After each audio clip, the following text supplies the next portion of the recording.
Welcome again sa aking YouTube channel. This is me, Princess Peng.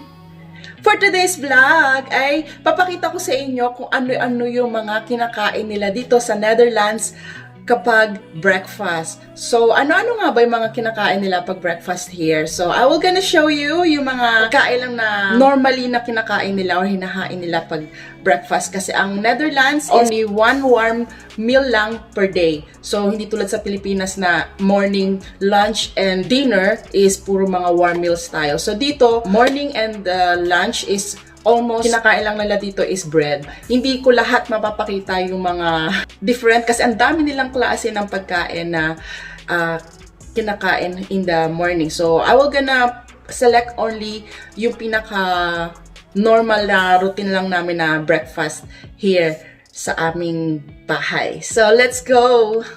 So, magsisimula muna tayo sa ating egg. So, mahilig sila sa mga boiled egg. So, thank you so much sa aking mga mabubuting kaibigan dyan. From Groningen and Zeiss. Ayan, nandyan po yung kanilang mga YouTube channels. If you want to be connected sa kanilang channel, just click lang po yung kanilang link sa ating description down below. And this is their gift from them.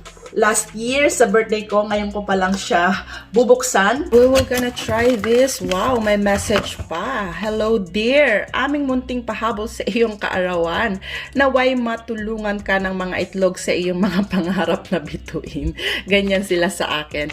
So, meron ka nang dadalhin sa iyong new house one day. Love you. Ayan, kasi nga naglipat tayo ng bahay here sa Arnhem. So, yan yung kanilang naisip na iregalo sa akin. So, we're gonna open this.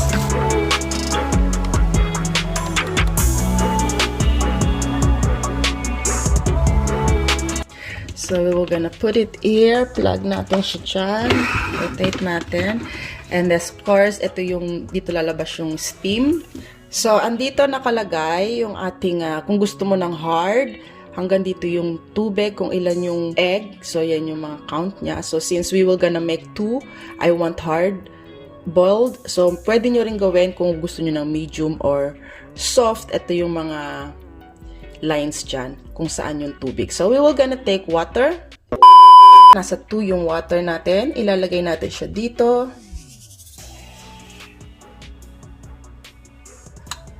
And then, we're going to put this. And we're going to put our egg here. Sa likod, meron siya ditong parang pin. So, you're going to put it like this.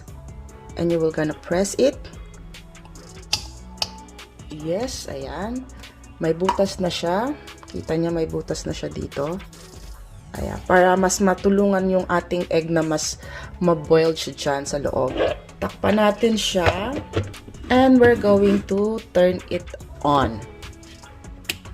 And then, magsa-self out naman siya pa. While waiting our egg to be cooked, mag-start naman tayo mag-prepare ng ating bread. So, papakita ko sa inyo kung ano-ano yung mga nilalagay nila sa kanilang tinapay if they're going to eat bread in the morning. Peanut butter. But if I lay down and I play dead and I stay dead, maybe you'll get sick of being the monster out of my head, under my bed. Think you're something out of my nightmares. Seen it right there. But if I lay down and I play dead and I stay dead, then will you get bored of killing me? Silhouettes of you are like a taunt. Never really know just what you want. With you I don't ever feel calm. I can feel the sweat inside my palms. Play with me like cats and a string. You don't understand the pain it brings. You don't ever wanna give me wings. You don't ever wanna set me free. You know I'm addicted to you, and it's twisted, you've been gifted with the evil voodoo. Got me coming back for more, even when I've been screwed. Dolls full of pins, pierce my heart straight through. I got issues in my head, I like you in my bed, but you keep me on red. Oh, everything is like a test, I better not text or I'll come off desperate. But if I lay down and I play dead and I stay dead, baby you'll get sick of being the monster out of my head, under my bed. Think you're something out of my nightmares. Seen it right there. But if I lay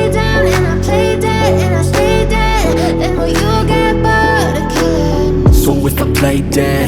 Will you regret everything that you did, that you said? I don't think you understand what you're doing, and my heart's black and blue from the bruising. I feel like when I'm with you I'm losing. I feel like you think that this amusing, sitting there gaslighting and confusing. Was it me? Is it me? Am I deluded? I'm the one who's always sorry, the conclusion. Even though I offer all of the solutions, I wish you. A few moments later. So, pag narinig nyo na yung ganong ingay, ibig sabihin tapos na ang ating egg. So, off na natin siya. And then remove our this. So, nakita nyo dry na yung water niya doon. And then remove this for safety, of course. Nag-ready na ako ng cold water. So, ilalagay natin yung egg sa cold water and we will gonna cool it down for a while. Whoop! Whoop! Ang ating bread ulit. Tapos butter ulit.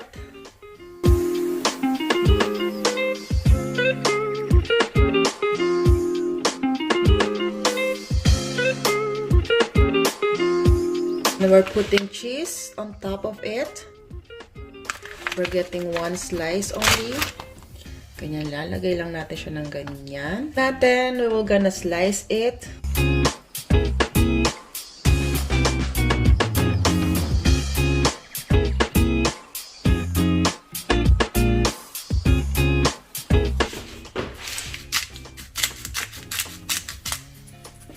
And salt, of course.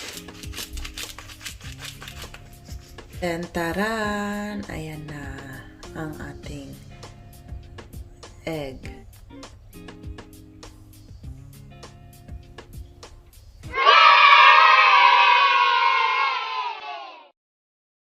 So guys, we're done preparing our breakfast. So, di naman to normally na ganito talaga karami yung kinakain natin for breakfast. So, ipinakita lang natin kung ano yung mga different kinds of food na kinakain or piniprepare nila for breakfast. So, hindi pa ito yung lahat. Sobrang dami pa ng klase, guys. But this is only the stocks what we have in our refrigerator and in the kitchen. So, sa drinks, coffee for breakfast, of course, or kaya yogurt drinks, or fresh orange juice. So, I prefer fresh orange juice inumin today.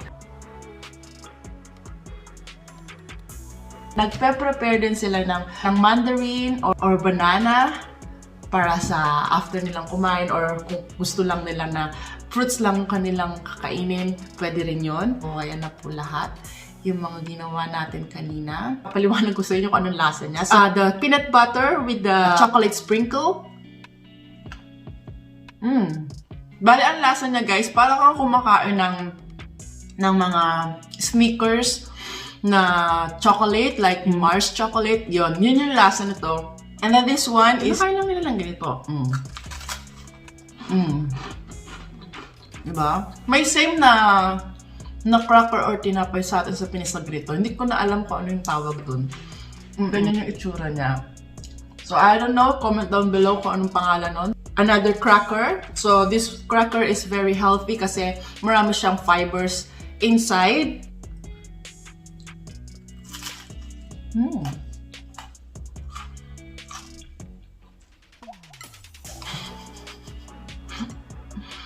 Lumalaban yung roham.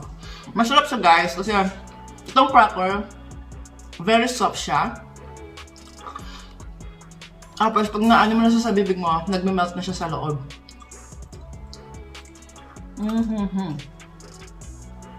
Harap! Ito, yung egg with the butter under and the cheese. So, of course, we're going to eat it like this. Harap!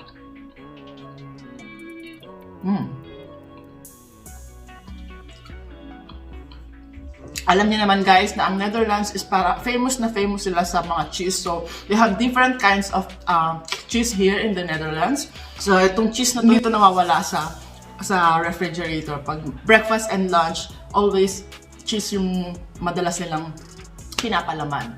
Okay na sila dyan sa sa butter and bread, butter and cheese. Okay na sila dyan, soft na sila dyan, no?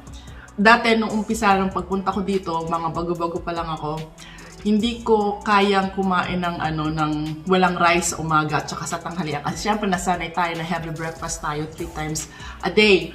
Tapos hanggang sa na-adapt ko na, kasi matagal na nga tayo dito nakatira sa Netherlands.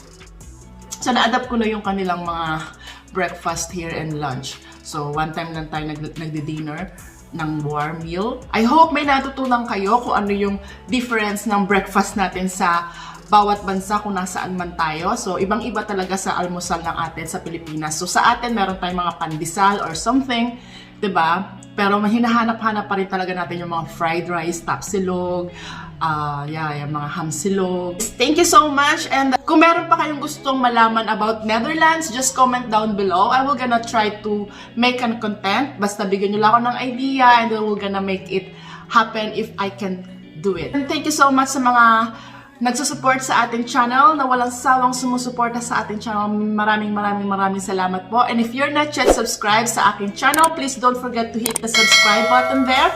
And if you want to be notified sa ating mga susunod na upload sa ating channel, don't forget to hit the bell button right there. So, hindi na natin papahabain pa to guys, kasi marami pa tayong uubusing pagkain dito. We will gonna try it to eat it all. So, God bless you everyone. Bye!